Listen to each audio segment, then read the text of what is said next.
حضرت موسیٰ علیہ السلام کے سامنے جادوگروں کی رسیوں کو پھینکنے کا واقعہ موجود ہے، اور جب وہ منوں ٹنوں کے حساب سے رسیاں ڈالتے ہیں اور وہ سانپ بنتے ہوئے دکھائی دیتے ہیں، تو اللہ جل شانہ نے حضرت موسیٰ علیہ السلام اس کی ایکو اگر کم کر دیں اور آواز بھی بے شک کم ہو جائے، تو حضرت موسیٰ علیہ السلام کو کہا کہ تم اپنا عصا پھینک دو، تو وہ اژدہا بن گیا، اور جتنی بھی رسیاں ڈالی گئی تھیں ان سب کو اس اژدہا نے نگل لیا۔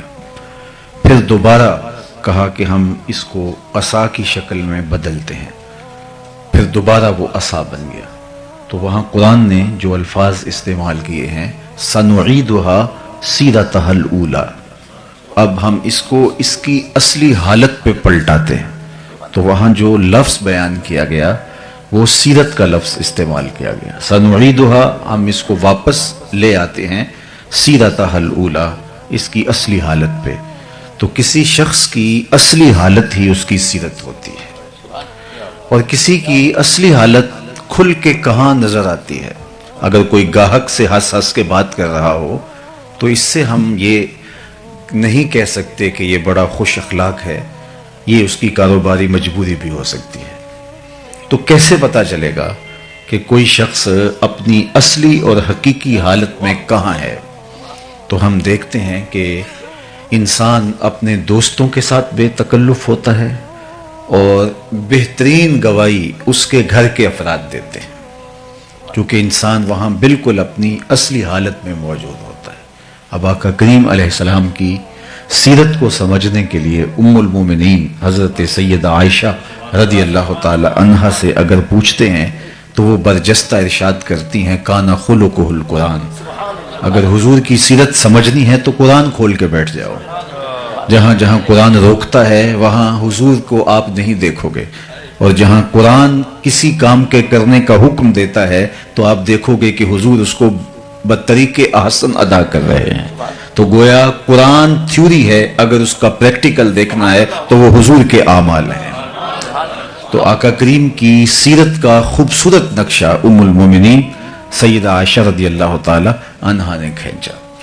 حضرت خدیجہ الکبریٰ رضی اللہ تعالی عنہا حضور کی زوجہ محترمہ، حضور کی سیرت کو بیان کرتے ہیں، اور اس سے قبل میں آپ کو عرض کروں کہ حضرت خدیجہ الکبریٰ حضور سے متاثر ہو کے، حضور کی سیرت سے متاثر ہو کے حضور سے نکاح کیا۔ اس وقت حضور کی عمر مبارک 25 برس تھی کہ انہوں نے ایک تجارتی ذمہ داری حضور کو عطا کی، شام کے سفر کی، اور اپنے غلام میسرہ کو ساتھ روانہ کیا۔ تو واپس کاروباری رپورٹ لینے کے لیے جب وہ میسرہ کو بلا کے بات کرتی ہیں تو وہ بتاتے ہیں کہ حضور علیہ السلام کا کردار کیا تھا، اور کردار کا اتنا خوبصورت نقشہ کھینچتے ہیں کہ حضرت خدیجہ الکبریٰ اس بات پہ آمادہ ہوتی ہے کہ ایسا شخص تو میرے سر کا تاج ہونا چاہیے۔ چونکہ کسی شخص کی سیرت کا جوہر اس کے سفر میں بھی کھلتا ہے۔ حضرت عمر رضی اللہ تعالی عنہ نے کسی شخص کے بارے میں کسی سے پوچھا تو اس نے اس کے بارے میں کوئی رائے دی، تو آپ نے فرمایا کہ تو نے اس کے ساتھ رشتہ داری کر کے دیکھی ہے؟ کہا نہیں۔ کہا اس کے ساتھ سفر کر کے دیکھا ہے؟ کہا نہیں۔ کہا پھر اپنی رائے کو محفوظ رکھ، ابھی تو رائے نہیں دے سکتا، چونکہ ہم نے دیکھا ہے کہ بہت سارے لوگ دور سے اچھے لگتے ہیں لیکن رشتہ داری کر کے دیکھو تو پھر کھلتے ہیں۔ وہ دور دور سے بھلے دکھائی دیتے ہیں لیکن سفر کر کے دیکھو تو پھر پتہ چلتا ہے کہ یہ شخص کس مرتبے پہ فائز ہے۔ اس کے لہجے میں یوں تو برف تھی لیکن جو چھو کے دیکھا تو ہاتھ جل گئے۔ تو اس لیے اصل دیکھنا ہوتا ہے کہ کوئی شخص بے تکلف دوستوں کے ساتھ کیسا ہے، اہل خانہ کے ساتھ کیسا ہے، سفر میں کیسا ہے، رشتہ داریوں کے ساتھ کیسا ہے۔ اب میسرہ جس نے سفر کیا ہے وہ اس انداز سے حضور کی سیرت کا نقشہ کھینچتا ہے کہ حضرت خدیجہ الکبریٰ حضور علیہ السلام کو اپنا سرتاج بنا لیتی ہیں، حضور سے نکاح کر لیتی ہیں، اور پھر انہوں نے حضور کو جب اور قریب ہو کے دیکھا اور نیڑے ہو کے دیکھا تو پھر حضور کی سیرت کا نقشہ ام المومنین حضرت خدیجہ الکبریٰ نے جو ہے ہمارے سامنے رکھا ہے، اس آئینے کے اندر ہم آقا کریم علیہ السلام کی سیرت کی ایک جھلک دیکھ سکتے ہیں، اور اس سیرت کو اپنے اوپر ہم کس طرح نافذ کر سکتے ہیں، اور ہم اپنے آپ کو پیش کر کے اس آئینے کے سامنے اپنی صورت بھی دیکھ سکتے ہیں۔ یہی مختصر گفتگو ہے، اور میری گفتگو اپنے اختتام کو پہنچ جائے گی۔ جب پہلی وحی کا نزول ہوا تو ظاہر ہے اس کے اثرات حضور کے قلب اطہر پہ آئے۔ قرآن تو پہاڑوں پہ نازل ہو تو وہ بھی ریزہ ریزہ ہو جائے، یہ تو حضور کا قلب اطہر تھا جو سہار گیا۔ لیکن پھر بھی حضور جب گھر تشریف لائے تو حضور نے فرمایا یا خدیجہ زملونی، مجھے سردی کا احساس ہو رہا ہے۔ انہوں نے شال حضور کے کندھوں پہ رکھی اور حضور علیہ السلام نے کچھ ارشاد کیا تو ام المومنین نے کہا کلا واللہ ما یخزیک اللہ ابدا، آپ کو آپ کا رب کبھی بھی بے آبرو نہیں ہونے دے گا۔ کیوں؟ اب یہ برجستہ حضور کی سیرت کے عناوین سامنے رکھتی ہیں، اور جب کسی شخص کے بارے میں رائے پوچھی جائے تو انسان اس کے بہت قریب بھی ہو تو اس کی وہی خوبیاں بیان کرتا ہے جو اس نے بکثرت دیکھی ہوں، ورنہ کسی کے بارے میں رائے پوچھی جائے تو وہ 2 لمحوں کے لیے سوچتا ہے، غور و تأمل کرتا ہے اور پھر کوئی رائے قائم کرتا ہے۔ لیکن جو خوبیاں تسلسل کے ساتھ نظر سے گزرتی رہیں تو وہ انسان بلا تأمل بغیر کسی تردد کے بیان کر دیتا ہے۔ جب آقا کریم نے کہا کہ مجھے اپنی جان کا اندیشہ ہے تو ام المومنین نے کہا آپ پریشان نہ ہو، کلا واللہ ما یخزیک اللہ ابدا انک لتصل الرحم وتحمل الکلا وتکسب المعدوم وتقری الضیف وتعین علی نوائب الحق، اور ایک روایت میں وتصدق الحدیث۔ تو حضور کے یہ نمایاں 5 یا 6 وصف انہوں نے بیان کیے، کہا کہ آپ پریشان نہیں ہوں، آپ کا رب آپ کو کبھی بھی جو ہے وہ آپ کی شان میں فرق نہیں آنے دے گا، اس لیے کہ آپ کا وصف نمایاں یہ ہے کہ آپ رشتہ داروں کے ساتھ سلوک اچھا کرتے ہیں، چونکہ سب سے پہلا دائرہ جو ہمارے ارد گرد کھینچا ہوا ہے وہ ہمارے رشتہ داروں کا ہے، اس کے بعد پھر آگے چلتے ہیں۔ تو یہیں سے دیکھ لیں کہ کوئی کیسا ہے، کسی شخص کو دیکھنے کے لیے پرکھنے کے لیے یہی اندازہ کرنا ہوتا ہے کہ اپنے رشتہ داروں کے ساتھ اس کا رویہ کیا ہے۔ اور میرے اور آپ کے آقا و مولا حضور ختمی المرتبت صلی اللہ علیہ وآلہ وسلم نے نہ صرف رشتہ داروں کے ساتھ حسن سلوک کرنے کی لوگوں کو تلقین کی، آقا کریم کا اپنا عمل دیکھیے، رشتہ داروں نے جو کچھ کیا اور پھر میرے حضور نے اس کا جو جواب دیا اور حکم دیا سل من قطعک وات من حرمک، جو تم سے تعلق توڑے تم اس سے تعلق جوڑو، جو تمہیں محروم رکھے تم اس کی جھولیاں بھر دو۔ عمومی طور پہ بندہ کہتا ہے اگر کوئی 10 قدم پیچھے ہٹے گا تو میں 50 قدم پیچھے ہٹ جاؤں گا، تو یہ کیا کمال ہوا؟ تو پھر اس سے بھی آگے گزر گیا۔ بات تو یہ ہے کہ تو کوئی 10 قدم پیچھے ہٹے گا تو میں اسے ہٹنے نہیں دوں گا، تجھے بھی جیت لوں گا ایک دن محبت کے زور پہ۔ تو یہ صلہ رحمی ہے، جو شخص یہ چاہے، فرمایا میرے اور آپ کے آقا و مولا حضور ختمی المرتبت صلی اللہ علیہ وآلہ وسلم نے، ہمارے ماں باپ ان پہ قربان ہوں، زندگی گزارنے کا ڈھب سکھایا، اسلوب دیا، جو کوئی چاہے کہ اس کی عمر میں برکت ہو اور رزق میں اضافہ ہو، وہ رشتہ داروں کے ساتھ سلوک اچھا کرے۔ بعض اوقات رشتہ داروں کا سلوک بہت برا ہوتا ہے اور بندہ اس وقت سوچتا ہے کہ جناب میرا تو کوئی قصور نہیں ہے، ان کا رویہ ہی تلخ ہو گیا، تو میں اگر کروں گا تو مجھے اس کا جواز حاصل ہونا چاہیے۔ اچھوں کے ساتھ تو اچھائی کرنا کمال نہیں ہے، بروں کے ساتھ اچھائی کرنا کمال ہے۔ اور صوفیاء نے تو زندگی بھر درس یہی دیا۔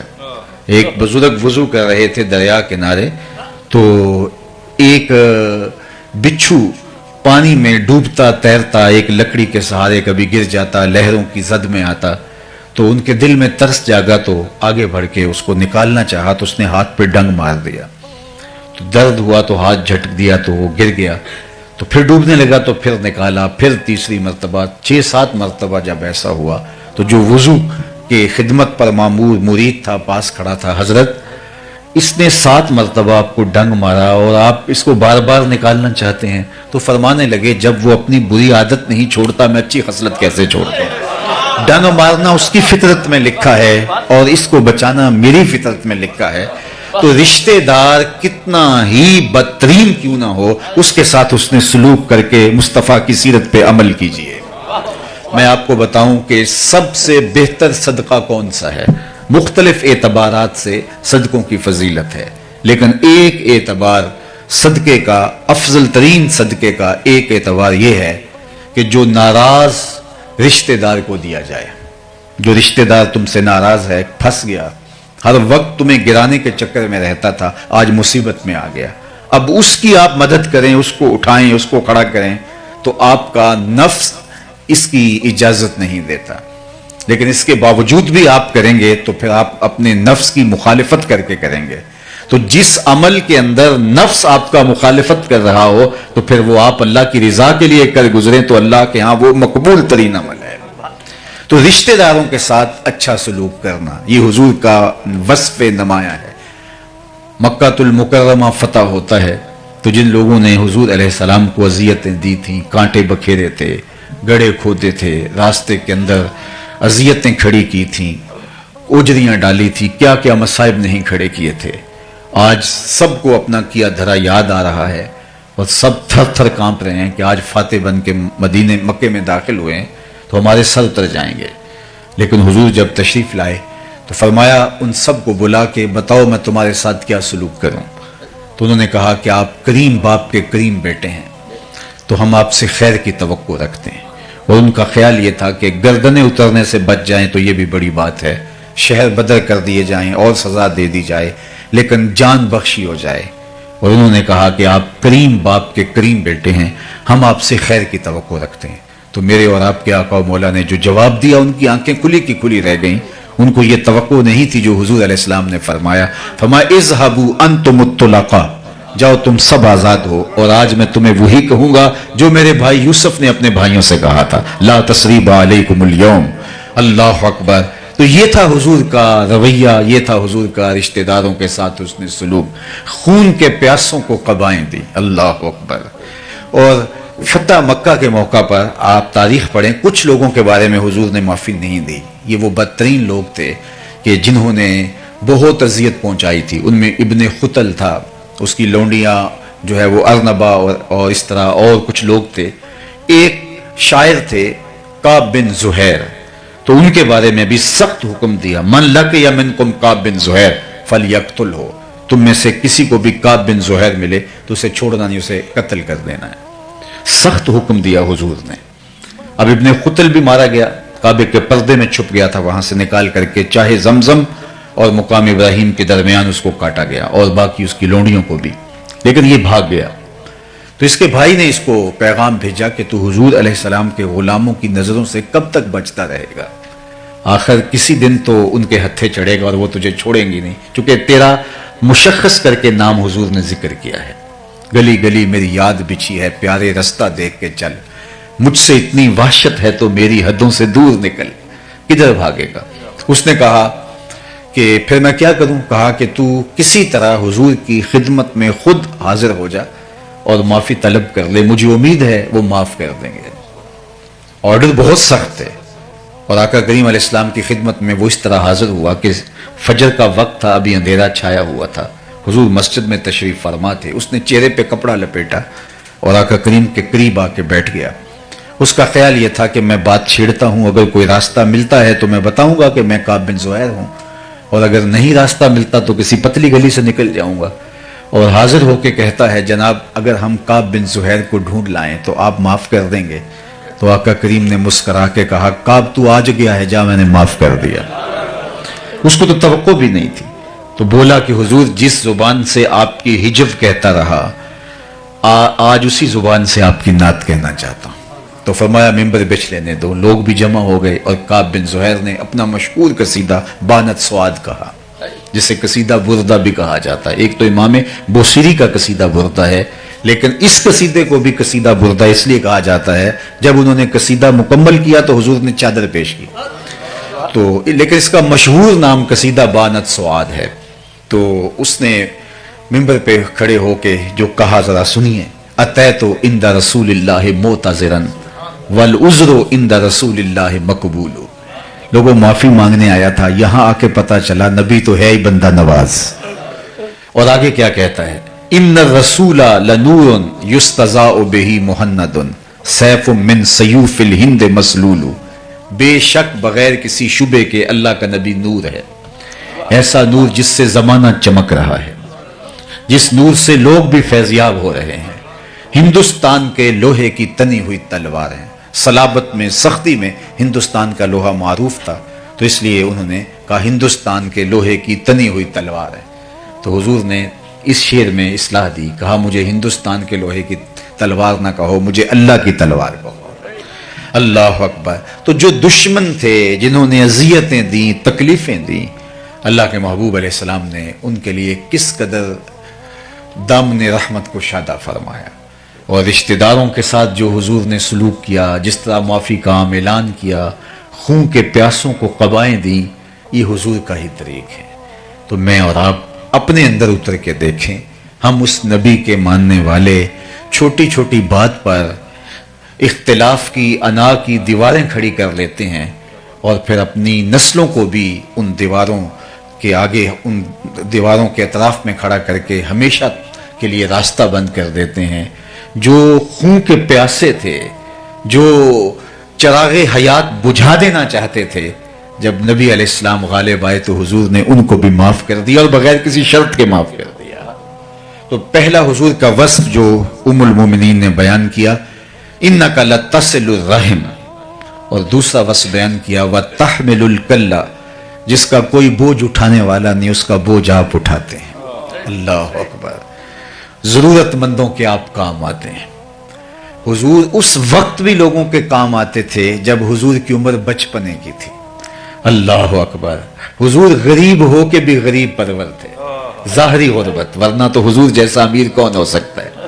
یہ وہ اس کہانی کی بات کر رہا ہوں کہ مالک کونین ہیں، وہ پاس کچھ رکھتے نہیں، دو جہاں کی نعمتیں ہیں ان کے خالی ہاتھ میں، یتیم ہو کے یتیم پرور ہیں۔ حضور علیہ السلام کہ چچا جناب ابو طالب کے پاس لوگ آئے اور کہا کہ جناب بارش نہیں ہو رہی اور آپ اولاد اسماعیل سے ہیں، تو اللہ کی بارگاہ میں بارش کی دعا کیجئے۔ تو انہوں نے کہا آپ صحن حرم میں پہنچو، میں بھی آتا ہوں، اور اللہ کی بارگاہ میں ہم سب مل کے عرض کرتے ہیں۔ تو لوگ صحن حرم میں جمع ہوئے۔ حضور علیہ السلام کی عمر پاک اس وقت تھی 8 سال یا 9 سال، تو آقا کریم کو ساتھ لیا اور کعبۃ اللہ کی دیوار کے ساتھ آقا کریم کو یوں کھڑا کیا کہ حضور کی پشت کعبے کی دیوار سے مس ہو رہی تھی، کعبے کی دیوار سے چھو رہی تھی، اور رخ لوگوں کی طرف تھا۔ تو حضور کے چچا نے ہاتھ پھیلا کے کہا مالک اس گوری رنگت والے کے صدقے بارش ڈال دے۔ تو کہتے ہیں لوگ گھروں میں بھیگ کے گئے۔ پھر وقت گزرتا گیا، اعلان نبوت جب ہوا تو کفار نے حضور کے خاندان کو شاب ابی طالب میں محصور کر دیا۔ 3 سال تک محصوری کا زمانہ کاٹا، کھانا نہیں جانے دیتے تھے، پانی نہیں پینے کی ضروریات باہم نہیں پہنچنے دیتے تھے، معاہدہ لٹکایا تھا چمڑے کے اوپر لے کر کعبۃ اللہ کی دیوار کے ساتھ۔ تو کوئی غلہ بھی بیچنے آتا باہر سے، راستے میں خرید لیتے، ان تک غلہ بھی نہ پہنچنے دیتے۔ اہل حق کے لیے یہ مشکلیں شروع سے ہیں۔ اللہ اکبر۔ اسلام کی تاریخ یہاں سے شروع ہوتی ہے۔ تو اس وقت حضور کے چچا نے حضور کی شان میں ایک قصیدہ لکھا، جس میں قریش کو خاص طور پہ مخاطب ہو کر کے ماضی کی اس کہانی کو یاد دلایا، جب بارش نہیں ہو رہی تھی اور لوگ حضور کے چچا کے پاس آئے تھے، تو کہا کہ وہ وقت بھول گئے ہو جب اس پیارے کے چہرے کو دیکھ کے بادل امٹ کے آئے تھے۔ وَعَبْيَدْ يُسْتَسْقَى الْغَمَامُ بِوَجْهِهِ سِمَالُ الْيَتَامَى عِصْمَةٌ لِلْأَرَامِلِ، کہا یہ میرا وہی گوری رنگت والا بھتیجا ہے جس کو دیکھ کے بادل امٹ کے آتے ہیں، اور یہ یتیموں کا سہارا ہے اور بیواؤں کا آسرا ہے۔ تو یہ حضور کا وصف ہے کہ جس کا کوئی بوجھ اٹھانے والا نہیں، حضور اس کا بوجھ اٹھایا کرتے تھے۔ وَتَقْسِبُ الْمَعْدُومِ، حضور کا وصف بیان کیا گیا جس کا کوئی کمائی کرنے والا نہیں ہے، حضور اس کے لیے کمائی کرتے ہیں۔ اپنے لیے جینا یہ کون سا کمال ہے؟ یہ بات ذہن میں رکھیے کہ رزق کمانا 3 نیات کے استحضار کے ساتھ عین دین ہے، اگر وہ رزق حلال ہو، اور اگر وہ رزق حلال نہیں ہے تو نیات جتنی بھی اچھی ہوں پھر بھی بربادی ہے، یا جو ہے وہ رزق حلال ہے لیکن نیات اور ہیں جن کو شریعت نے پسند نہیں کیا، تو پھر بھی سراسر بربادی ہے۔ ہم اس دنیا کے اوپر اللہ کی معرفت حاصل کرنے کے لیے آئے، ہمارا مقصد تخلیق اللہ کو پہچاننا ہے، اور اگر ہم یہ نہیں کر پاتے، من کانا فی ہذہ اعمی فہو فی الآخرۃ اعمی واضل سبیلا، جو اس دنیا میں اندھا رہا کل قیامت کے دن بھی نابینا اٹھایا جائے گا۔ اس سے ان آنکھوں کی بے نوری مراد نہیں ہے، دل کی بے نوری مراد ہے۔ اسی لیے اقبال نے کہا تھا دل بینا بکر طلب خدا سے، کہ آنکھ کا نور دل کا نور نہیں، آنکھ کا نور اور ہے، دل کا نور اور ہے۔ ہم تو ایک مشق کر رہے ہیں کولو کے بیل کی طرح، صبح اٹھے کام پہ چلے گئے، شام آئے، سویر سے شام وظیفہ حیات یہی ہے۔ اکبر الہ آبادی نے اپنے زمانے میں کیا خوب کہا تھا، کیا بتائیں احباب کیا کارنمایاں کر گئے، بی اے کیا، نوکر ہوئے، پینشن ملی اور مر گئے۔ زندگی یہ نہیں ہے، زندگی ایک مقصد کے ساتھ جڑی ہوئی ہے، ہم یوں ہی آئے نہیں ہیں۔ اگر رزق کمانا ہی مقصد حیات ہے تو یہ تو چیونٹی بھی کماتی ہے، صبح اپنی بل سے نکلتی ہے، کسی کو ضرر نہیں دیتی، رزق اکٹھا کرتی ہے، برسات کے لیے جمع بھی کرتی ہے، بچوں کا پیٹ بھی بھرتی ہے، اپنی ضرورت بھی پوری کرتی ہے۔ پھر کیا فرق ہوا ایک چیونٹی میں اور ایک انسان میں؟ پرندے کتنا خوبصورت گھونسلہ بنا لیتے ہیں، اگر یہی وظیفہ ہمارا ہے تو کیا فرق پڑتا ہے ہم اور ان کے درمیان؟ ہم اشرف کاہے کو ہیں، ہم افضل کاہے کو ہیں؟ ہمارے سر پہ کرامت کا تاج کیوں رکھا گیا ہے؟ اگر وہی وظائف ہیں جو جانوروں کے ہیں، جو حشرات الارض کے ہیں، چوپایوں کے ہیں، وہی ہمارے وظائف ہیں، تو پھر کیا فرق پڑتا ہے؟ ہم اشرف المخلوقات کیسے ہو گئے؟ تو ہمارا کوئی اور وظیفہ ہے جسے ہم پہچاننا چاہیے۔ ہم اپنے لیے نہیں اوروں کے لیے جیتے ہیں۔ تو 3 نیات کے ساتھ رزق کمانا عین دین ہے۔ سب سے پہلی نیت جو ہمیں مستحضر ہونی چاہیے، اپنے آپ کو سوال کی ذلت سے بچانے کے لیے رزق کمایا جاتا ہے، تاکہ میری ضرورت ظاہر ہے میرے ساتھ جڑی ہے، اگر کماؤں گا نہیں تو کسی کے آگے ہاتھ پھیلاؤں گا، تو اس لیے رزق کمایا جاتا ہے، تجارت کی جاتی ہے، مزدوری کی جاتی ہے، کاشتکاری کی جاتی ہے، ملازمت کی جاتی ہے، یا کوئی اور کام کیا جاتا ہے تاکہ میں سوال کی ذلت سے بچ سکوں۔ دوسرا مقصد اپنے زیر کفالت لوگوں کی ضرورت کی تکمیل ہے۔ جو میرے زیر کفالت ہیں، بچے ہیں، بیوی ہے، والدین ہیں بوڑھے، اور اگر بہن بھائی ذمے ہیں تو ان کی ضرورت کی تکمیل کے لیے رزق کمایا جاتا ہے، چونکہ وہ ہمارے ذمہ فریضہ عائد ہوتا ہے۔ یہ دوسرا مقصد ہے۔ تیسرا مقصد رزق کمانے کا یہ ہے اللہ مجھے اور میرے زیر کفالت لوگوں کی ضرورت سے زیادہ دے دے تو میں معاشرے کے ان لوگوں کی ضرورت پوری کروں گا جو کسی وجہ سے اپنی ضروریات کی تکمیل نہیں کر پاتے، کثیر العیال ہیں، اپاہج ہیں، کمزور ہیں، اور کوئی اور ان کو عذر لاحق ہے جس کی وجہ سے وہ اپنی ضرورت پوری نہیں کر سکتے۔ کہتے ہیں ان 800 احادیث کا میں نے ایک اور خلاصہ تیار کیا تو میرے پاس رہ گئی 4 حدیث۔ اللہ اکبر! یہ حضور کا نمایاں وصف ام المومنین حضرت خدیجہ الکبریٰ نے بیان کیا۔ جب نکاح ہوتا ہے حضرت خدیجہ کے پاس تو بہت سارا مال وہ حضور کی خدمت میں ڈھیر کر دیتی ہیں کہ حضور اب یہ میرا نہیں رہا، آپ کا ہے، اور آقا کریم اس میں سے 1 درہم بھی نہیں رکھتے، سب غریبوں میں بانٹ دیتے ہیں۔ اللہ اکبر! چوتھا وصف حضور کا بیان فرمایا کہ بتکر الضیف، آپ مہمان نوازی کرتے ہیں، اعلیٰ درجے کے مہمان نواز ہیں۔ اللہ اکبر! مہمان اپنی قسمت کا رزق ساتھ لے کے آتا ہے اور برکت چھوڑ کے جاتا ہے، اور اسی لیے جو ہے وہ یہ اچھا لگتا ہے کہ لوگوں کو کھلایا جائے۔ حضرت شاہ شاہاں، میر میراں، پیر پیراں، حضرت سیدنا شیخ عبد القادر الجیلانی علیہ رحمہ و رضوان فرماتے ہیں آدھا فقر بھوکوں کو کھانا کھلانا اور برہنہ بدن لوگوں کو لباس پہنانا ہے، باقی جتنے بھی ریاستیں، عبادتیں، دیگر اعمال وہ آدھے میں آتے ہیں۔ تو اسی لیے وہ یہ پنجابی کا کلام پڑھ رہے تھے تو مجھے حوصلہ ہو گیا میں بھی کوئی پنجابی کا شعر پڑھ لوں، تو اس پر ہمارے پنجابی شاعر بابا بلے شاہ نے کہا تھا اٹ کھڑکے دکڑ وجے تتا ہوئے چلہ۔ وہ کھانے پہ لوگوں کو بانٹنے میں مہمان نوازی کے حوالے سے انہوں نے قلم توڑ دیا۔ اٹ کھڑکے دکڑ وجے تتا ہوئے چلہ، آن فقیر کھا کھا جامن راضی ہوئے بلا۔ تو فقیر کو اچھا لگتا ہے کہ اس کا لنگر چلتا رہے اور لوگ آتے رہیں اور کھاتے رہیں۔ تو کہا وَتَّقْرِ الضَّيْفَ، اور حضور کا ایک وصف بیان کیا ام المومنین نے، وَتَصْدُقُ الْحَدِيث، آپ ہمیشہ سچ بولتے ہیں۔ اور آپ کو عرض کروں یہ آپ سب جانتے ہیں کہ ابھی حضور نے نبوت کا اعلان بھی نہیں کیا، صادق اور امین پہلے کہلائے، یہ کردار ہے۔ میں یہاں آپ سے عالی مرتبت سادات کرام کی موجودگی میں عرض کرنا چاہوں گا، آپ میں سے کچھ لوگ بلڈر بھی ہیں، اگر کسی کو ٹھیکہ دیا جائے کہ یہ اتنا بڑا گھر بنانا ہے اور اس کی مدت دی جائے 1 سال، تو آپ کہیں گے یہ بہت مشکل ٹارگٹ ہے، اتنا بڑا گھر بنانا ہے، 6 کنال کا، 10 کنال کا، 1 ایکڑ کا، 2 ایکڑ کا گھر بنانا ہے اور 1 سال میں مکمل کرنا ہے، تو ہاں جی 1 سال میں کرنا۔ آپ کہتے ہیں ٹھیک ہے ہم کر لوں گا، اپنا حساب لا کے بتا دیتے ہیں، لیکن وہ آپ کو شروع ہی نہیں کرنے دیتا۔ 1 سال میں پہلے 8 مہینے وہ شروع ہی نہیں کرنے دیتا، تو آپ کہیں گے میرا وقت بیتتا چلا جا رہا ہے، آپ تو روز لڑیں گے۔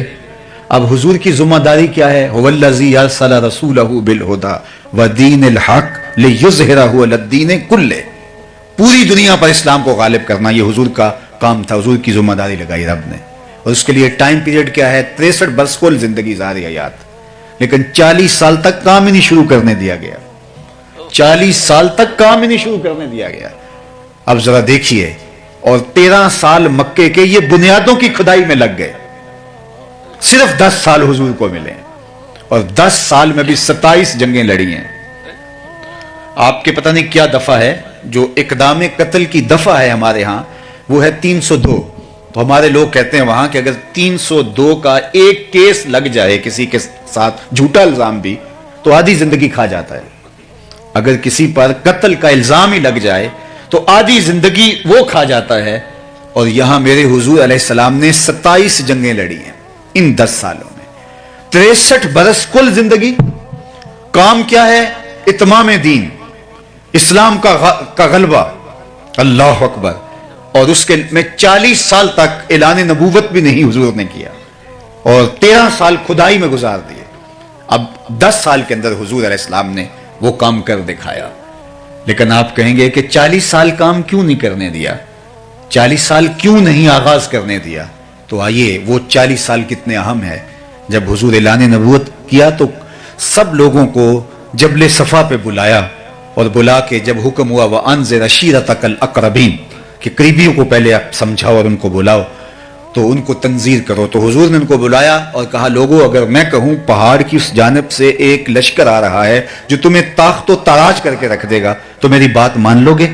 تو انہوں نے کہا دیکھیں گے، نظر آیا فبہا، نہ نظر آیا تو پھر بھی کہیں گے ہم اندھے ہیں، آپ سچے ہو، آپ کی صداقت پہ اتنا یقین ہے۔ تو فرمایا کہ اگر تم مجھے اتنا سچا مانتے ہو تو پھر مان لو اللہ ایک ہے۔ تو وقتی طور پہ انہوں نے گو انکار کیا، ابو لہب نے کہا تبا لک ہنالک سائر الیوم لہذا جمعتنا، لیکن یہ وقتی طور پہ تھا، لیکن سوچنے پہ مجبور ہو گئے جو کل جھوٹ نہیں بولتا تھا آج جھوٹ کیوں بولے گا۔ تو حضور علیہ الصلوۃ والسلام کی دعوت کو مضبوط ان 40 سالوں نے کیا ہے۔ تو اس لیے میں اور آپ دیکھیں کہ ہمارا کردار کیسا ہے۔ اس لیے میں کتنی بھی اچھی تقریر کر لوں، لیکن اگر میرا کریکٹر اچھا نہیں ہوگا، میرا کردار اچھا نہیں ہوگا، تو آپ کو وہ معلوم ہوگا، تو میرے لفظ آپ سنیں گے، اس کی شاید لذت بھی لے لیں، لیکن وہ آپ کے دل میں نہیں اتریں گے۔ لیکن میرا اگر کردار مضبوط ہے تو میرے لفظ اتنے مضبوط نہ بھی ہوں، اسحد بلال عند اللہ اشہد، بلال کا اسحد بھی اشہد مان لیا جاتا ہے۔ تو یہاں یہ نہیں دیکھا جاتا، کردار دیکھا جاتا ہے۔ اس لیے میرے حضور علیہ السلام ابھی اعلان نبوت نہیں کیا، ابھی پہلی وحی نازل ہوتی ہے، یہ حضور کی سیرت کی گواہی حضور کی زوجہ دے رہی ہیں، کہتے ہیں سارا زمانہ مان جائے بیوی نہیں مانتی، گھر والی نہیں مانتی، لیکن یہاں کہانی دیکھیے کہ حضور نے جب کچھ خدشے کا اظہار کیا تو یہ زوجہ محترم بول رہی ہے انک لتصل الرحم وتحمل الکلہ وتکسب المعدوم وتقری الضیف وتصدق الحدیث۔ حضور آپ کی زبان سے کبھی ہم نے جھوٹ سنا ہی نہیں ہے، صادق بھی آپ ہیں، امین بھی آپ ہیں۔ قریش مکہ نے حضور کو صادق اور امین کہا۔ اور یہاں لطف کی بات آپ کو بتاؤں کہ جب حضور کے گھر کا انہوں نے گھیراؤ کر لیا اور آقا کریم علیہ السلام کو شہید کرنے کے درپے ہوئے اور آقا کریم پہ ہجرت فرما گئے اور حضرت علی المرتضی رضی اللہ تعالیٰ عنہ کو اپنے بستر پہ لٹا دیا، تو انہوں نے حضور کو شہید کرنے کا عزم مصمم کیا تھا اور کہا کہ اگر بنو ہاشم اٹھے تو مل کے لڑیں گے، اگر خون بہا کی ضرورت پڑی تو مل کے دے دیں گے، اور سب حضور کے گھر کا محاصرہ کرنے آ گئے۔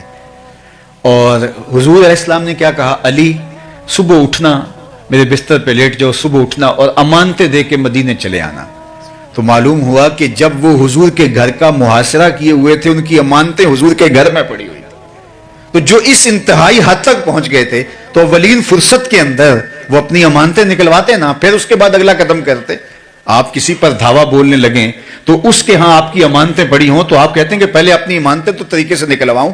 لیکن قریش کو معلوم تھا جو بھی ہو جائے محمد عربی ہماری امانتیں ضائع نہیں ہونے دے گا. یہ ہے حضور کا امین ہونا، یہ ہے حضور کا کردار، یہ ہے حضور کی عظمت.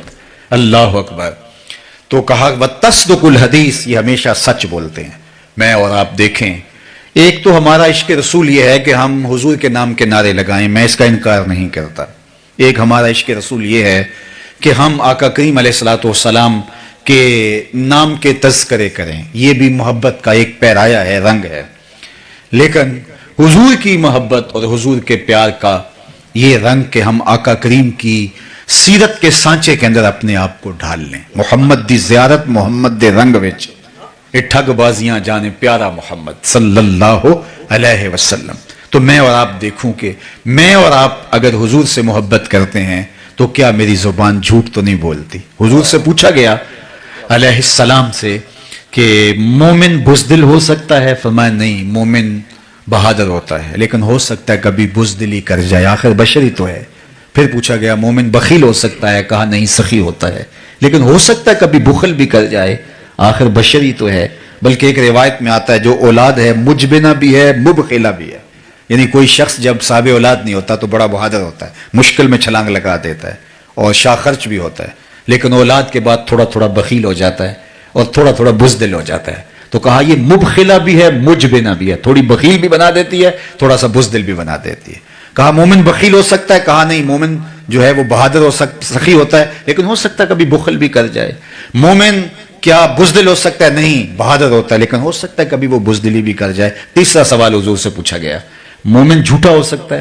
حضور نے فرمایا جھوٹا نہیں ہو سکتا، یہ طے ہے مومن ہو جھوٹا ہو یہ نہیں ہو سکتا. اور میں اور آپ کہیں کہ اگر جھوٹ نہ بولے تو سودا ہی نہیں بکتا ہے، قدم قدم پہ جھوٹ بولیں تو پھر کس طرح ہم حضور سے دعوی محبت کر سکتے ہیں؟ تو مومن کی یہ شان ہے کہ جھوٹا نہیں ہوتا. تو آئیے میں اور آپ اپنے آقا کے اس وصف کو اپنے اندر اتاریں. میرے استاد فرمایا کرتے تھے یہ نہ ہو کہ لوگ تمہیں پوچھیں تم کون ہوتے ہو اور تم بتاؤ جناب ہم مسلمان ہوتے ہیں. یہ دیکھو مذہب کے خانے میں اسلام لکھا ہے. آپ فرمایا کرتے تھے صاحب نہ کسی کو پوچھنے کی نوبت آئے نہ تمہیں بتانے کی ضرورت ہو، تمہارا کردار ایسا ہو تم دور سے چلے آ رہے ہو، لوگ کہیں وہ دیکھو حضور کا غلام آ رہا ہے. نور آنکھوں میں تو چہروں پہ اجالے ہوں گے، مصطفیٰ والوں کے انداز نرالے ہوں گے. دنیا میں بھی ان کے دم سے مقدر چمکا، محشر میں بھی ان کی رحمت کے حوالے ہوں گے. تو آئیے میں اور آپ ان کی محبت کا ادعا رکھتے ہیں. کمزوریاں ہیں ہمارے اندر، ان کمزوریوں کو دور کریں اور اپنے آقا کے اوصاف کا عکس اپنے سینے کے اندر اتار لیں تاکہ ہم آقا کے غلام نظر آئیں، آقا کے نوکر نظر آئیں، عکس نظر آئے حضور علیہ السلام کی سیرت کا ہماری زندگی پر، ہمارے شب و روز پر. آخری بات جو ام المومنین نے حضور علیہ السلام کے لیے کہی کہ وَتُعِينُ عَلَى نَوَائِبِ الْحَقِّ، کہ جب کوئی حق پہ ہوتا ہے اور کوئی اس کی مدد کرنے والا نہیں ہوتا اور ہم سمجھتے ہیں اس کے ساتھ آپ کھڑے دکھائی دیتے ہیں.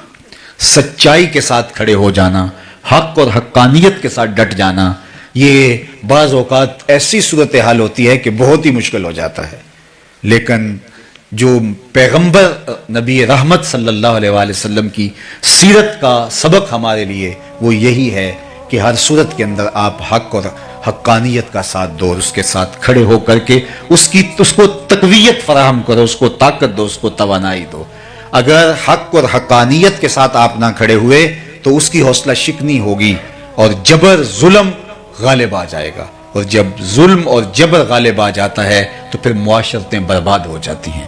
تو یہ 6 نمایاں وصف حضرت ام المومنین سیدہ عائشہ رضی اللہ، حضرت خدیجہ الکبریٰ رضی اللہ تعالی عنہا نے بیان کیے. اس آئینے کے اندر ہم اپنے آپ کو دیکھنے کی کوشش کریں کہ اس آئینے میں ہمارا چہرہ کیسے دکھائی دے رہا ہے.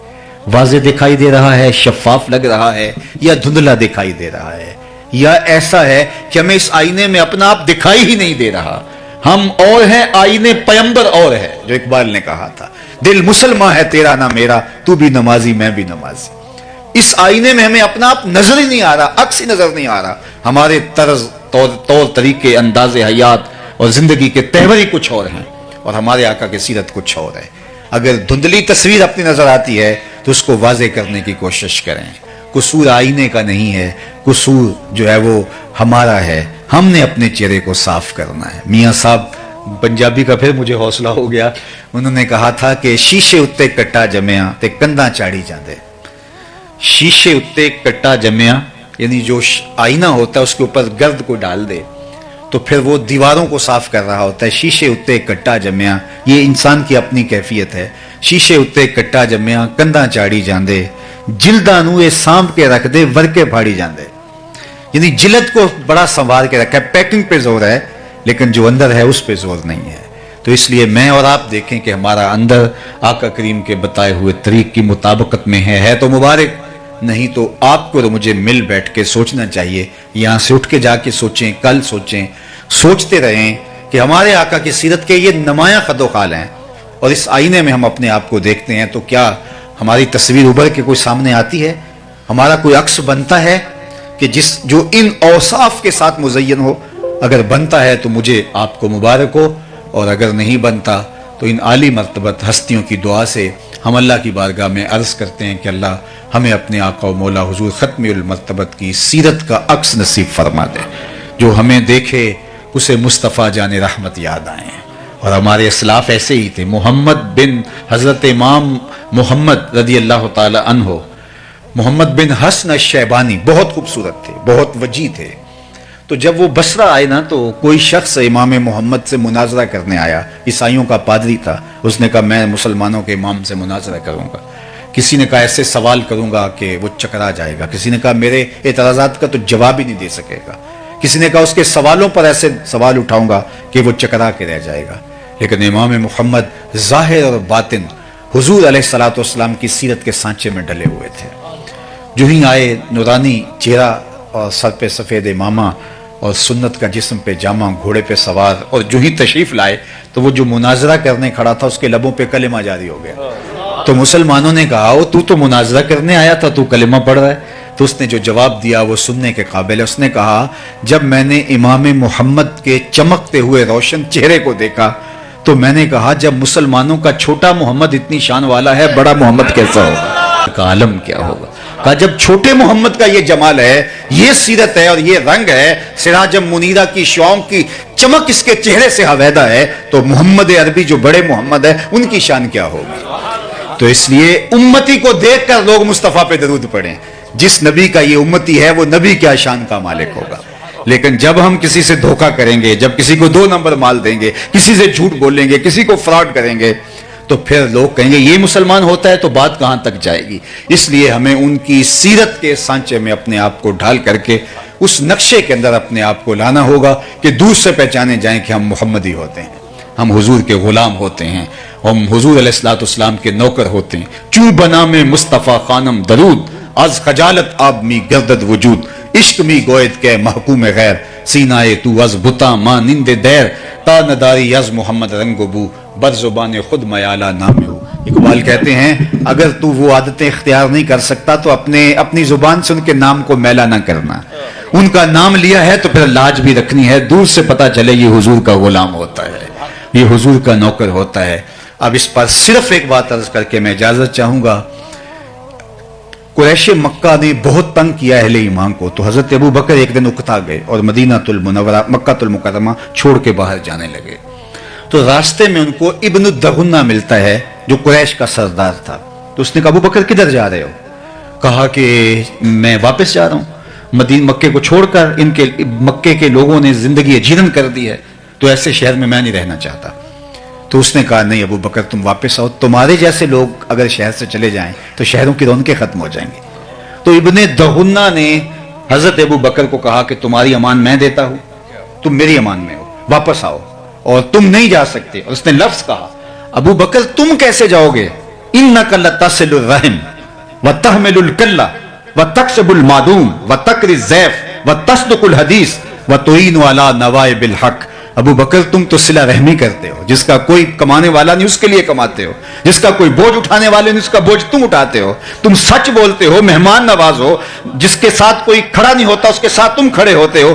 جو وصف حضور کے بیان کیے تھے حضرت ابو بکر کے، وہی وصف ایک کافر نے بیان کیے۔ معلوم ہوا یہ ہوتا ہے مصطفیٰ کی ذات میں فنا ہونا، یہ ہوتا ہے محبوب کی ذات کے اندر اپنے آپ کو گم کر دینا. ان کی ہر سنت ہو ثاقب جان و دل سے بھی عزیز، مصطفیٰ کی ذات میں ایسے فنا ہو جائیے. تو حضور ابو بکر صدیق رضی اللہ تعالیٰ عنہ وہاں بھی دیکھتے ہیں کہ لوگ حضرت ابو بکر صدیق کو دیکھ رہے ہیں، کبھی حضور کو دیکھ رہے ہیں. ایسے فنائیت حضور کی ذات میں ہوتی ہے. تو جب حضور مدینے میں داخل ہو رہے ہیں، حضرت ابو بکر رضی اللہ تعالیٰ عنہ کپڑا تان دیتے ہیں حضور کے اوپر تاکہ لوگوں کو پتا چلے آقا کون ہے اور غلام کون ہے. تو اس طرح حضور علیہ السلام کے سانچے میں ڈل گئے. اور یہاں ان کے وصف دیکھیے.